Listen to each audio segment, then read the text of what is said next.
Hello, I'm Bill Monroe, and welcome to episode 139 of 2 Minute Talk Tips, the podcast that opens with a practical public speaking tip in the first 2 minutes before getting into a deeper discussion about public speaking. Today's tip comes to us from special guest Ken Spanky Moscowitz. When you get up there, think of it as and I don't, when I say a war zone, I don't mean like a war zone, but I mean a war zone. Think of it as you're going up there to deliver everything you've got. And if you don't survive the thing, that's okay. Because what you've done is you've given them your all. And a lot of people are hesitant. They're so wrapped up in the conversation. They're so wrapped up in rehearsing that perfect opening line that they forget the big picture. And the big picture is that you're there to serve. You're there to deliver something to an audience that wants to hear what it is you have to deliver. And so when you go up there knowing that this is maybe the last time you're ever going to speak, and you want to leave everything on that battlefield. So go up there with the intent of delivering 100%. And if by the end of that speech you're done and you've got nothing left in the tank, you've done a great job.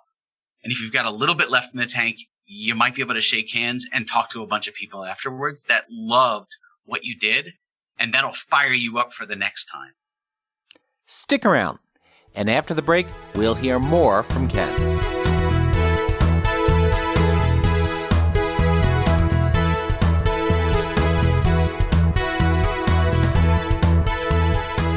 Welcome back.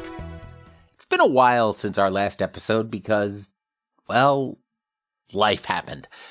Anyway, I spoke with Ken about a year ago, and I'm glad to finally share this conversation about energy levels, managing Q&A, the nature of words versus images, and some discussion about the advertising industry itself. So now, let's hear from Ken Moscowitz. So Ken, thanks so much for joining us here on 2 Minute Talk Tips this week. Thank you for having me. I'm excited to be here.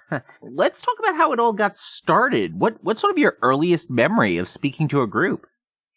Well, my earliest memory is probably performing on stage when I was a kid, actually, but where I was acting in a play during school. But recently, as a public speaker, my most recent memory, or the first memory I have, is actually pretty cool because I actually spoke at the same conference. And that was in New Orleans a year ago. I was on stage at the same conference that Gary Vaynerchuk was speaking at. Oh, wow. And that was surreal. And I had a nice chat with him about it because I was a little freaked out because it's really cool to be able to be at the same conference with your mentor, but to be at the same conference and speaking at the same conference as your mentor, wow, mind blowing. And Gary V, he is just such a force of nature. Yeah, he brings absolute fire every time. Remember Wayne's World? He goes, "We're not worthy. We're not worthy." And I feel like that. Like, sure. I'm not worthy, but yet here I am speaking at the same conference that he's keynoting. So it was pretty cool, and probably one of the highlights that will remain with me for decades. You know, and it's interesting how you talk about that whole, the Wayne's World, we're not worthy type of thing, because that's one of those things a lot of speakers end up dealing with is trying to navigate the world of, that sort of imposter syndrome. Like, who the heck am I to be on this stage? Well, I learned something very quickly, and I learned this from Gary, and that is every one of us has something valuable to bring to the audience. And it doesn't matter if you think what you have to say may not relate to everyone in the audience. All it has to do is impact one person. You can impact one person. You're there and speaking at the event or being on stage. You're there, that one person. And so Gary never goes with the intent of impacting the entire audience. He goes with the intent of making a difference in one person's life.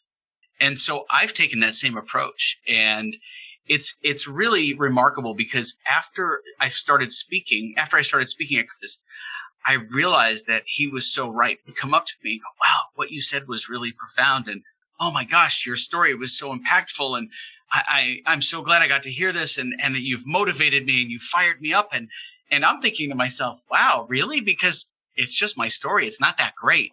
But Everyone interprets your story and takes what they need from it and internalizes it. So if one person is impacted positively, then I've done my job. And that's ultimately the difference to make. The other thing you say that's really interesting there is when you talk about, you don't see your story as necessarily the most exciting or the most powerful thing there. But I think what that happens to us so often is that the stuff that we live and breathe that is just so painfully obvious to us, we just take it for granted and we devalue that. Folks who don't live in our world, our very personal world, they think that stuff can be amazing and tremendously powerful for them, and we just take it for granted. It's because we know what we know, and therefore it's old hat, right? We do it every day. We know it. We live it. And so to us, it's not that special, that amazing, that transformative. Yet to someone else who is not yet where you are and wants to be where you are, the information that you're going to share with them has tons of value. So I stopped discounting myself as being, oh, this has no value. I flipped it. And in my head, when I speak, I now know that what I say matters to one person. Whoever is at the right place at the right time to hear the message the way I deliver it. And so I craft my message just for that individual.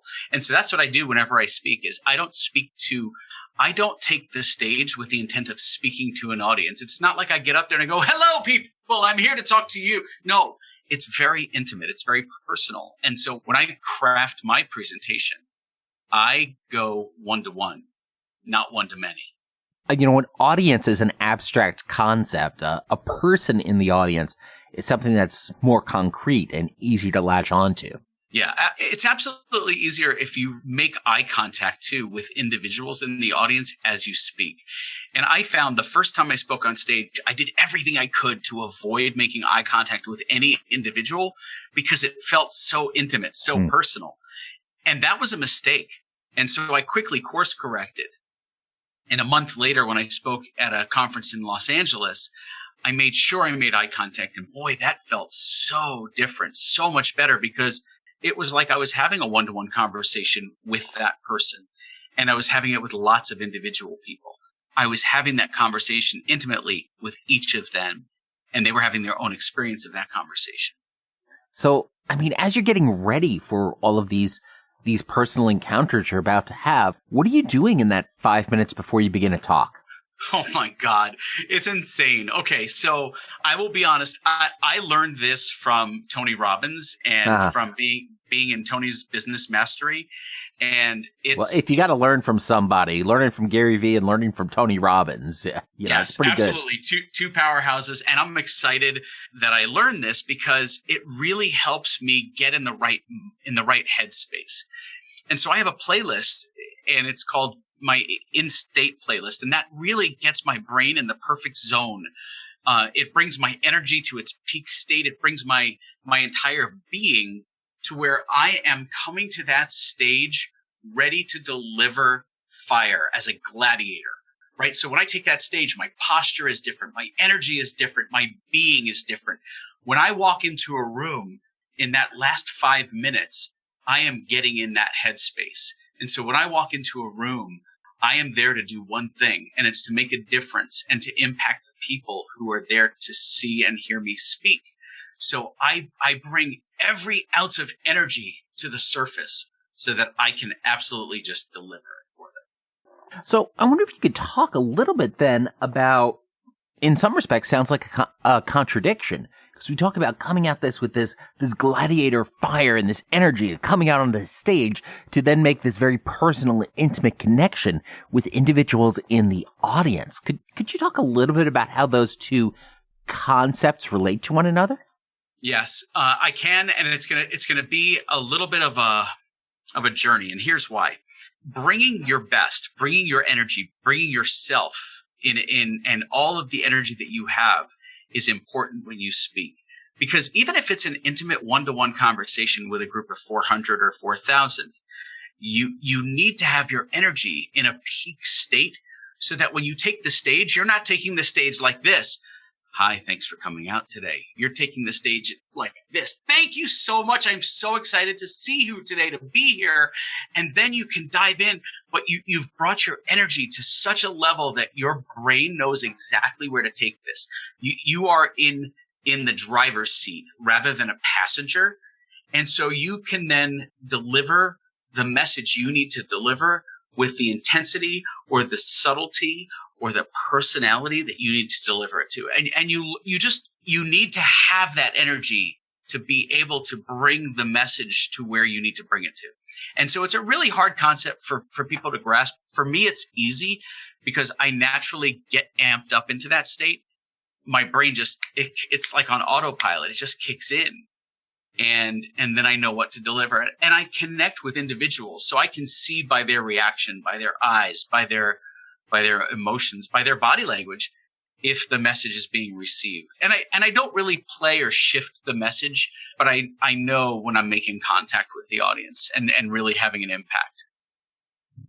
I think one of the things that many newer speakers may not grasp at first is that when we talk about coming out with that energy and that gladiator style, that almost combative thing, it's not in we're going to overpower the audience. It's not that we're in conflict with the audience. It's that we're almost in conflict with our own brain's tendency to not go over the top, to pull back. And that's what we need to defeat. We need to defeat the sort of the status quo low energy approach that many of us take in those types of conversations. Exactly. It's really hard to bring 100% of yourself to the stage when you only show up with 75%. And so I start with 100% energy, and my goal is to drain that tank empty during that hour that I'm on stage or whatever that time that I have allocated to me, and to just leave that stage spent, because then I have left it all on the battlefield like a gladiator. I've given them everything I have, and that's the only way to do it. Because if you go onto the stage with the idea that I'm going to deliver this message and then I'm off, but you don't plan on just leaving everything on the battlefield, you're really shortchanging the attendees. You're shortchanging them because you're not giving them your full self. And so I go now with the intent of giving my full self, leaving my guts on the field, and playing it like a football game almost, where I go out there with my helmet on, and I am ready to take action and to deliver whatever it is that I'm there to deliver. So I can't not show up that way. And Tony doesn't show up that way. Tony shows up fully energized and ready to go. And there's a reason for that. When you get into that peak state, you're most receptive. When you get into that peak state, you're able to really digest, consume, and retain the information. And so I'm also very interactive with my audience. I don't just sit there and go on a speaking binge, a monologue for an hour. I do a very short 15-minute context intro, and then I go into Q&A, because most of the time the audience has a Q&A, and I like to deliver that in the form of a Q&A because I can answer a lot of questions, and the conversation is not predictable. It always goes in different directions based on the questions that are being presented to me by the audience. And so when you're going ahead and preparing that, whether you're preparing that context or preparing for those different questions you're going to get, what goes into your process for crafting that presentation, for planning out that talk and how that's going to go? Because even with Q&A, I imagine you're not just getting up there and winging it. On the Q&A side, I totally wing it. Oh, okay. I do. And I think fast on my feet, and I do it for a couple of reasons. It's really difficult to predict what the audience is going to ask.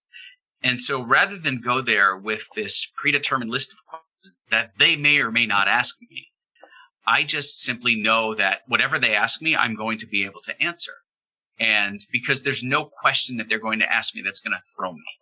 They're going to ask me questions that are when I'm predictable. That's not to diminish or put them down as an audience, but the questions are going to be predictable. They're going to ask me certain things about the advertising business, the copywriting business. They're going to ask me about my purpose, my mission, my why, right? There are things that people want to know. inherently want to know. And so those questions, there might be 5 or 6 questions that get asked 10 different ways, but the questions are going to be pretty consistent, presentation to presentation. Prior to that, I do put together, like I just recently spoke in Las Vegas at a conference, and I put together the first few slides of my presentation based on where I want to go in the presentation. When I first started speaking, I put together a slide for everything because I wanted to make sure that I delivered my absolute best throughout the entire thing. And I found that they were crutches for me, and they were bad crutches, and they slowed me down. So I pared it down and pared it down and pared it down to where I'll go with 1 or 2 slides now. And what they are key points for me and help me get from point A to point B to point C. And I use very little in the way of visual on stage. I would rather have that one-to-one connection because the stuff behind me distracts me. And it's the stuff in front of me that I'm there for, the people. The slides are just there to be reminder, I need to go there. Or I have a slide that says words are powerful. And then the next slide after that is a sentence. And that sentence is written in a way that intentionally tries to get the viewer, the reader of that sentence, to not think about what the sentence says. And it's impossible because it paints a very vivid picture with that one sentence. And so I do that for a reason, because I want them to see how powerful this one sentence is in terms of your thinking and the way your brain works. So here's the sentence. Try not to think of a red door. Okay, so you can't, right? Now all you can think about is a red door, because in order to not think about the red door, you first have to think about the red door. It's way more effective if I don't want you to think about a red door. It's way more effective for me to say, think about a blue door. Exactly. Right? So I use that to start the conversation about language and words and crafting messages. And then it just flows from there. Now everybody's going to be noticing all the red doors they see for the rest of the day. Obviously, language and words have been a powerful part of your career and your role in advertising. How has speaking and presenting really sort of furthered your advertising career? I mean, is it really like what we saw with Don Draper in the conference rooms? It's funny. It is in a way it is. And it's kind of fun because you're telling a story, you're painting a picture with words. And I think my belief is that words are far more powerful than pictures. And the reason is this: the words you say create the pictures in your mind. And so, just like I said, try not to think of a red door. That creates a vision in your mind. Now, your red door might look very different than my red door, but it's still a red door. And if you close your eyes, you can imagine putting your hand on the handle and pushing the latch and opening the door, right? As I'm describing this, you can probably envision yourself doing that. And you can hear the squeak of the hinge, right? Words are way more visual and impactful than pictures. So yeah, it is very much like Don Draper, because you're moving someone emotionally through the words you choose to share with them. And it's very powerful and tons of fun. And that's a perspective we don't hear from a lot of speakers talking about, when it comes to slides and things like that. It's all about the images. It's not about the words. But, this is an interesting perspective because it's really words and what you're using the words to do is to really drive that story forward. It's that activity of opening the door and hearing it respond and seeing all these things that really come into play and come alive through the words in a way that a static image doesn't deliver.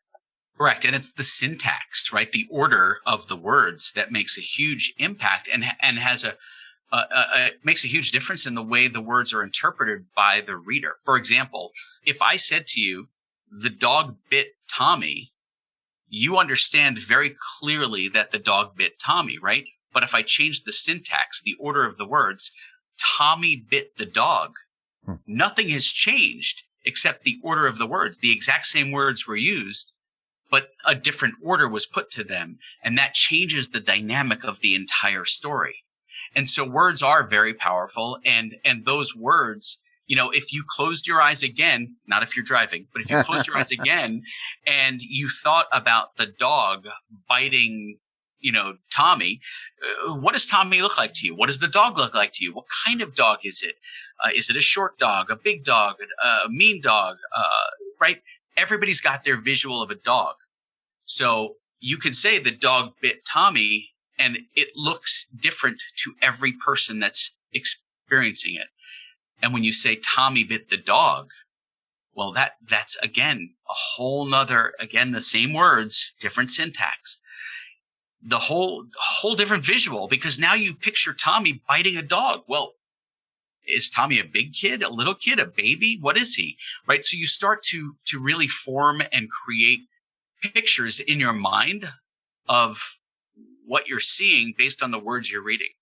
That's a fascinating perspective. And I think it's also kind of the answer to one of the questions I get fairly often when I talk about podcasting and encouraging people to do podcasts and what I do with these projects, in that, and often I'll hear, so why don't you just do everything on YouTube and do it all live? And it's like, YouTube is a fantastic medium and it has had tremendous growth, but this is a different thing. It has a different intimate connection when you're whispering into somebody's ears.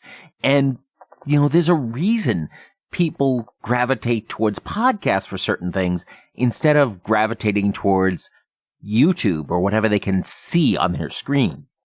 Absolutely. This is radio is so intimate. And if I look at radio versus TV, they have two different feelings, right?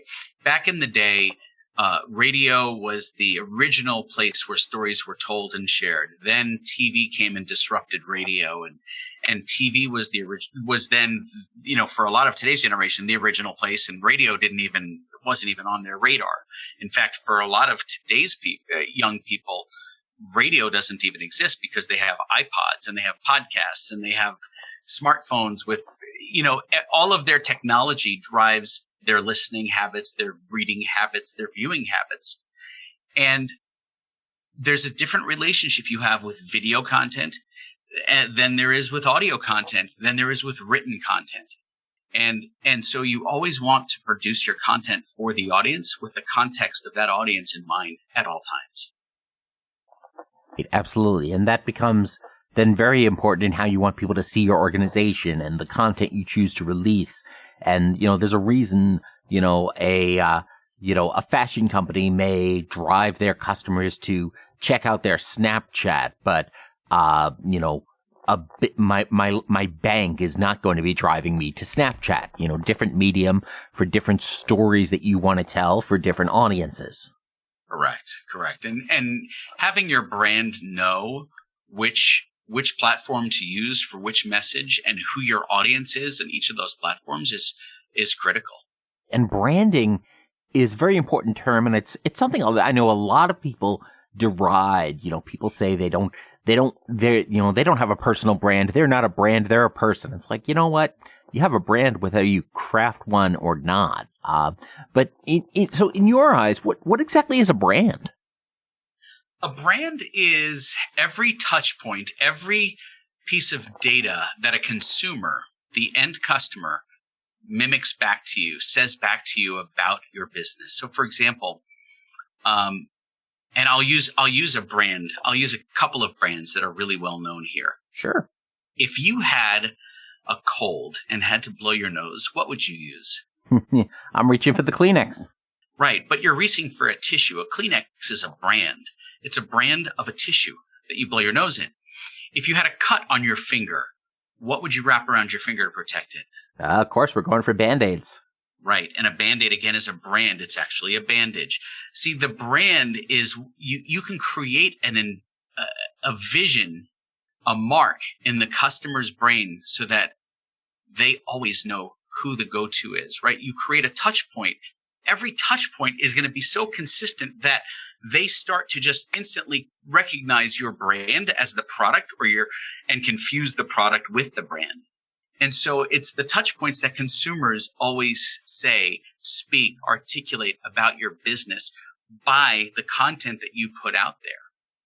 You know, Nike sold, I forgot how many billions of dollars in material last year. It was like hundreds of billions in sneakers and athletic apparel. And God forbid I call them sneakers. They're athletic footwear. But the reality is that none of their ads have a price point, a call to action to buy them now, to shop. None of them do. They're all aspirational. If I wear Nike, I could be like him or her, or play a better game of tennis, or be a better golfer, right? It's aspirational awareness of their product. It's their brand messaging that drives consumer purchasing habits. You've never purchased a pair of Nikes because they were on sale for $29. You purchase Nikes because you want to be like him or her, or play like Tiger. You know, we don't buy things because we need them. We don't buy things for logical reasons. We buy them because we want them. Right. And the brand creates the want. It creates the desire, so that when the economy is crap and nobody's got money to spend marketing, what do people do? They go right for the stuff that they know is comfort, the brand. Right. So people will always go to the brand first because they know that. It's the number one reason that if I asked a room of 100 people that were 40 years old, if you had hemorrhoids, what product would you go to the store and buy? They would all yell out the same thing. Exactly. That's all going to call the Preparation H. Correct. And the last time they saw an ad for Preparation H might have been 20 years ago. That's right. Right. But you create that indelible brand mark so that even if Preparation H stops advertising, and I don't remember the last time I've seen an ad for them, you would go into that store, to the pharmacy, and the first thing you're going to do is go right for that yellow and blue box because you know the brand. And if I asked you quickly who the nearest competitor is after Preparation H, what would you say? I think it's Tux is the only one that comes to mind. Right, but look how long it takes a while. Yeah. Right. It's not like, oh, I can instantly recall. Now, there are other ones. There's Tux, there's Hemorrhoid. I don't know how this conversation went into hemorrhoid, but you see, that's what I love about doing this, because the conversation flows. And this is it's just like when on stage, when I get into the Q&A, it just flows. You don't know where it's going to go, but it's okay to let it meander, because eventually it gets right back to where you want it to be. Right. And ultimately, it's all coming back to those core principles that you already have the expertise in, that you've already been prepared to talk about, that you already talk about, because you know that stuff, because it's embedded in you, that the Q&A is simply tying back to that. It's in my DNA. Absolutely. 100%. Exactly. So, in talking about branding, your current organization is called Ad Zombies. So, what does that branding tell us about the company? Well, it's funny. The name of the company came in a 45-minute text message between myself and my head copywriter, Sean. And when this company was first starting up, we didn't know what we were going to call it, even if it was going to be a business. It was just this nebulous, like, what is this thing? We got to give it a name. And so we were both watching The Walking Dead on our DVRs. And we're both Walking Dead fans, although I think the show jumped the shark a few years ago. I still watch it, and I'm hoping for redemption, but thus far, not there. That's kind of why I watched about 70% of CSI Miami. See, and I know a lot of people are like that with shows like that, and with what's the other one, the one with Game of Thrones everyone loves, and that show is like watching grass grow for me. It's just too slow, and yet, God, if I say that to anyone who's a fan of the show, they just want to kill me. Mm-hmm. But Ad Zombies came in a text message, and we were chatting back and forth about what to name this thing. And the reason it was Ad Zombies, we're in advertising, and zombies resurrect or bring things back to life. And that's what we do. Ad Zombies started, our initial marketing slogan was Ad Zombies bring ads back to life. And we have 3 different iterations of that. It was that to the world's best flat fee ad copywriting service. And then more recently, I was able to really drill that message down after doing an intervention with Tony Robbins. And that is, we write words that sell anything. And so Ad Zombies is a copywriting service. We have a bunch of copywriters that help bring ads back to life, your ad copy. whatever it is, email sequences, etc. But I'm not here to sell that and talk about that. That's where the name came from. So then, is the company name then something you plan to keep long term, or do you want to adjust that? Or does it make sense to consider adjusting branding like that as the business environment and focus on it changes? If you had asked me this question 2 years ago, I would have said, yes, I probably should have changed it then. However, we're now a global copywriting brand. And so in the space of business marketing and copywriting, we are a known quantity. Now, are we a Nike? No. Are we that big? No. But we are a go-to brand for businesses now. And so in online conversations, when people talk about copywriting and copywriting for business, we are always in that conversation. So therefore, it wouldn't be prudent for us to change the brand at this point. And we're so well known as a copywriting service for businesses now. I'd be shooting myself in the foot, and that's never, zombies should never shoot themselves because the parts just don't come back. They're hard to heal. Their healing is just terrible. So, yeah. So the company name is not going to change, and nor is our slogan. We have it locked in. It's set in stone until at least for the next 3 years.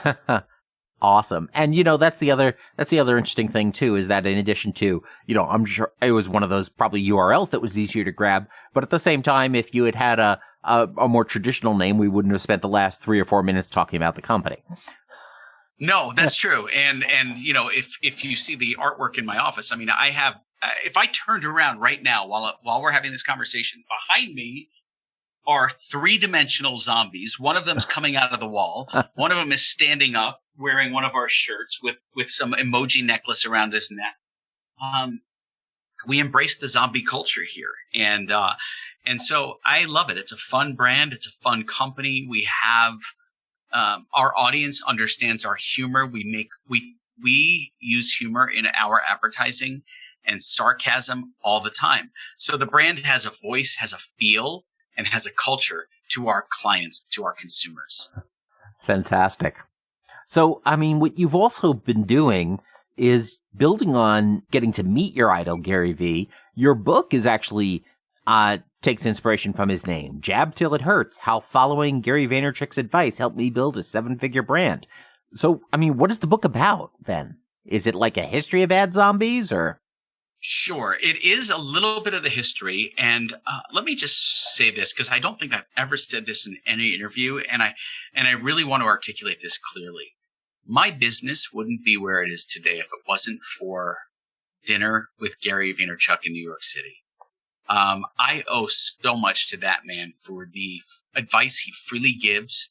He gives willingly, and he's very, very thoughtful in how he delivers that advice. And let me go a little bit deeper. When I reached out to Gary, the company was still in its infancy, and we were going to have massive growing pains very quickly. And because the problem is that I'm not an entrepreneur / operator, right? I'm an artist. I'm a copywriter, a storyteller, but I have entrepreneurial tendencies. So I built this thing by accident, and I had no systems, no processes, nothing in place. And so it quickly became a nightmare. So it was a business that was growing. I mean, by week 6 of existence, we had a customer on every continent, Antarctica. By the way, we still don't have Antarctica, and now we're like closing in on 3 years since then, and we still don't have Antarctica as a client. So if there's anybody listening at McMurdo who needs some copy, right? We want you scientists. I'll leave 100% off discount code just so I can write your stinking ad. But I had a really amazing conversation with Gary at dinner, and Gary said, "Look at you." He goes, "You're a creative. You're a full creative. You're not an operator. You need an operations person like pronto." And what I would do if I were you is I would find someone who's built a 7, 8, 9-figure company and show them what you've done without them, and give them the opportunity for an equity play and see what can happen. And because the right person will see that opportunity and realize, hey, I can capitalize on this and get involved when this company is in its infancy. And it'll be a really smart move for me financially because I know how to scale this. So I'm like, okay, that's a really smart idea. How do I go about finding this person? And he said, look in your social graph. There's at least 5 people you know between Facebook, LinkedIn, Instagram that you are directly connected to that could help you accomplish this.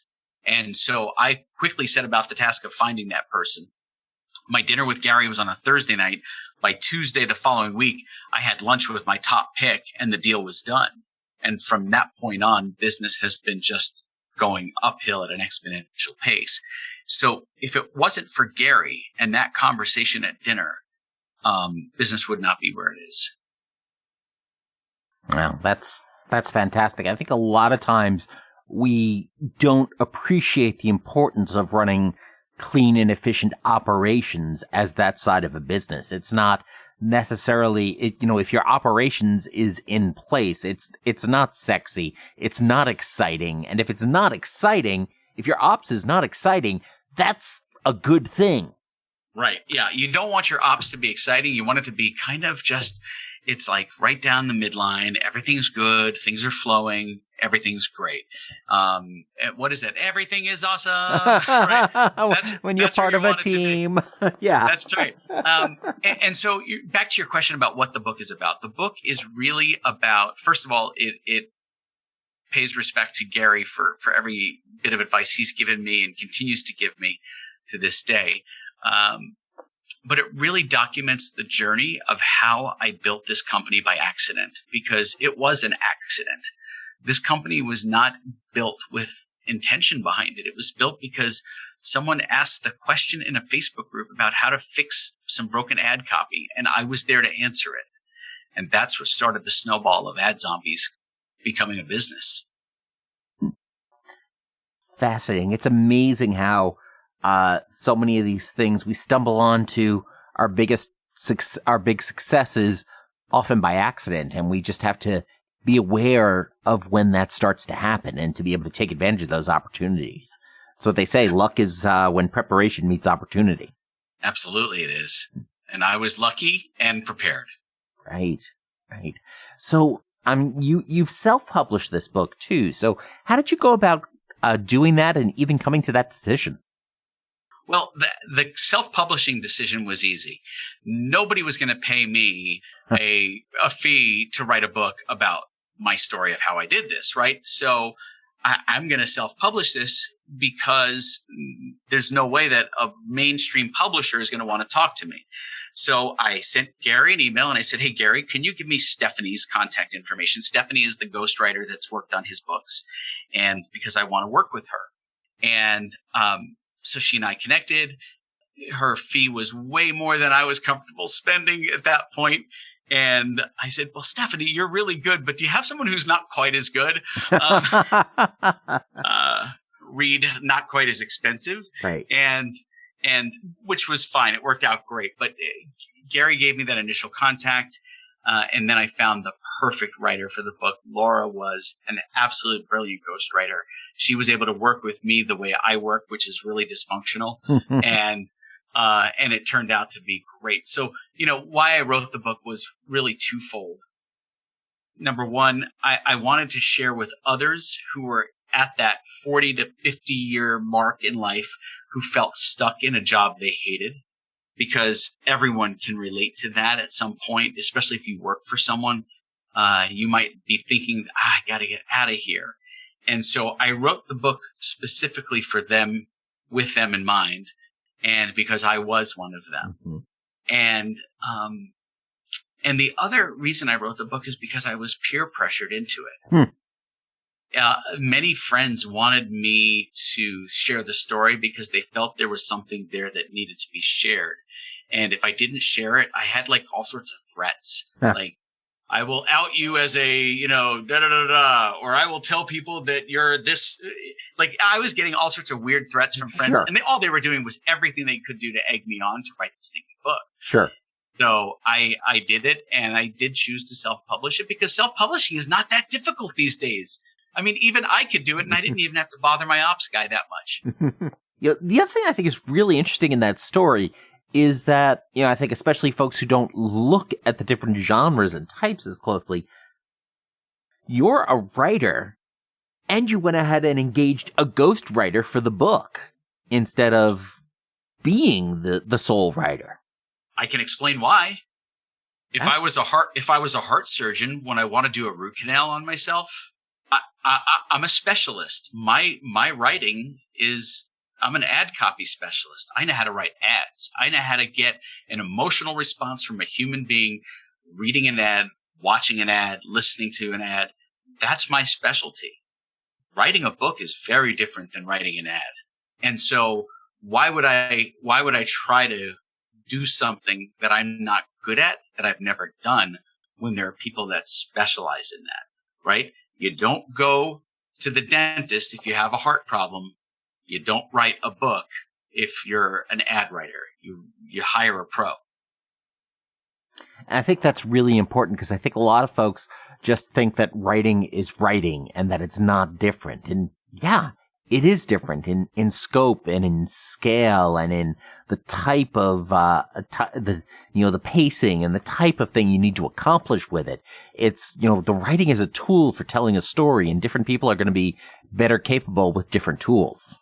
I still have all of the raw notes that I dictated for the book in my iPhone because that's how Laura and I worked. I would open up my voice recorder in my iPhone and I would start recording a chapter, and then I would stop, and then I would come back to it and pick it up. And so she had all of these notes from me, these audio notes, and she not only transcribed it, she turned them into my words, my voice, but better. And so when my friends, and that was really the key for me, when my friends read the book, they saw my words, they heard my voice. And these are people who know me. And so then at that point, they were reading the manuscript. And at that point, I said, well, this is not me writing it. I dictated it, but I have a ghostwriter. And they said, we could never tell that you had a ghostwriter. We would never have known that. And so that's the sign of a really good ghostwriter, is that someone who your voice comes through, not theirs. That's a fantastic testament to what Laura did. If somebody else is interested in following your path, I mean, what advice would you have for them? Well, which path do they want to follow? The entrepreneurial path, the publishing path, the speaking path? There's so many different nuances to each of those paths, and I can speak to all of them or one of them. Let's go for all of them. Okay. I think the first thing is you have to be authentic. And when I say authentic, I don't mean that you share every life skill and story with everyone. I mean, just be yourself. Be real. Be vulnerable. And let people know as you're starting down the path of whatever it is you're doing, what you're doing. Document, don't create. I love that. Gary says that often, and it's so true. If you document the journey, you will have way more respect, way more of a following, and people really will care because you're sharing the ups, downs, the highs, the lows, the entire journey with them. And they feel like they know you because of that. And that's really, really powerful. So that's the first thing. I would say absolutely document your journey from the day you make a decision to do something. And that could be as simple as you grabbing your phone and doing a selfie saying, well, I decided today that I'm going to quit my job and here's what I'm going to do. And I'm going to start doing this now while I'm working. And you start documenting the journey. And what happens is people are interested in the process. They want to see what you did. They'll learn from your mistakes, and you'll suddenly pick up a bunch of friends along the way, people who are really interested and care about the success and the outcome. Yeah, that is so important. I talk about that on my other show from time to time about stroke recovery, is that from the time you find yourself in the hospital to recovering from stroke, to go ahead and take those pictures, take those selfies, post to social media, talk about what you're going through, because other people will connect with that. And more importantly, when you look back 6 months out and you think you haven't recovered and you're not making any progress, when you look back at where you've been and how you've come along over that time, that's the only time you can really see your progress is when you look backwards. Right. It's just like with your children, right? I have 5 kids. I don't see their growth and their progress on a day-to-day basis. It's when I see my friends' kids that I go, oh, wow, man, they've grown so much. And they say the same thing about my kids. You don't see it in that micro moment because you're living with them every day. It's when you haven't seen them for a while, or you go away and you come back, or they're at college and they come home, right? That's when you start to really notice the change. Same thing. Yeah, it's like what we were talking about towards the very beginning, where, our ordinary life is just ordinary to us. We don't see it because we live and breathe it every day. It's the same thing with progress. Absolutely, it is. It's absolutely 100%. So, if folks want to know more about you and what you're up to, where should they go? I am such a public speaker, public CEO that I'm usually tied to the brand somehow. So you can just follow us, facebook.com/AdZombies. You can use Instagram /AdZombies. Anyone who wants to follow me can quickly follow the brand, and you'll know what I'm up to because I'm pretty much tied to the brand. It's attached to my hip now. Awesome. So we'll also have all of those links over at 2minutetalktips.com/AdZombies. So Ken, thank you so much for joining us here on 2 Minute Talk Tips this week. Thank you for having me. I really appreciate it. And if there's anything I can ever do for you, just please reach out. I'm always happy to help. Ken's comments about specializing are important. We don't need to be an expert at everything. We can partner with experts as we need them. And, I would add, it's probably helpful to find those experts before we even know we need them.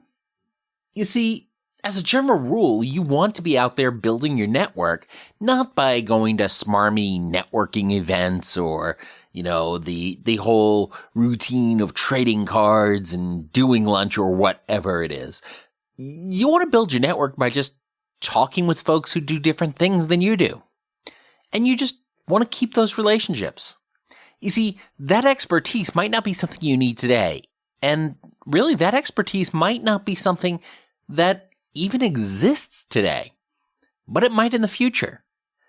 The people we know today and the people we talk with today are going to be in a different place in their lives in 5 years, 10 years, 15 years, or further into the future. We will too. We're going to learn different things. We're going to do different things. We're going to develop different passions and projects that we're experts in. And that's why when building out your network and getting to know people and figuring out who you want to have in your network, it's not about what they can do for you now. It's not even about how specialized they are in something they're in now. Treat folks like good people. Be a good person. Be a friend if you have a friendly relationship, or just stay in touch. I mean, especially these days, if you find yourself at home with extra time, especially during the spring of 2020 that we're going through now with all of the COVID-19 restrictions in place, you may have a few spare moments. Take them and reach out to someone you're connected to on Facebook or LinkedIn or Twitter, whom maybe you don't regularly talk with, and just say hey. Or reach out to somebody that you think you might want to get to know and just say hey. If you find someone who makes stuff on Twitter or Instagram or a podcast that you just happen to like, go ahead and respond or reach out just to say hi. Because you never know. And it's not to be mercenary. It's not just because you're going to get something from them in the future. That's not what building your network is about. It's about just getting to know more people. And maybe you're the one who can offer assistance in the future. Maybe you're the one who needs assistance in the future. Whatever it is, it's a lot easier to find experts next week, next month, next year when you've already gotten to know them today. Back in episode 119, Chandler Walker told us to stay in our own lane when speaking and admit when we don't know things. And that's sort of what we're talking about here. You see, when copywriter Ken Moscowitz hires a ghostwriter for his book, that's exactly what he's doing. And it's probably a good example that I can learn from. One more quick note before I wrap up here. If you want to know more about COVID-19 and specifically how it affects stroke survivors, be sure to check out my interview with neurophysiatrist or rehab doctor, Dr. Kimberly Middleton from Swedish Medical Center here in Seattle. She appears on the recent Strokecast episode talking about what stroke survivors and caregivers need to know about COVID-19. You can find that conversation over at strokecast.com/COVID-19.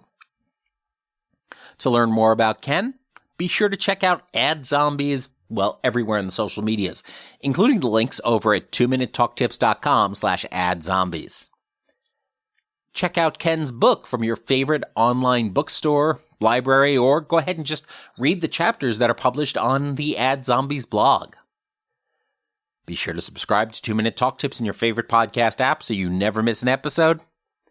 And, of course, as always, don't get best, get better. Thanks a lot. I'm Bill Monroe, and I'll talk to you soon.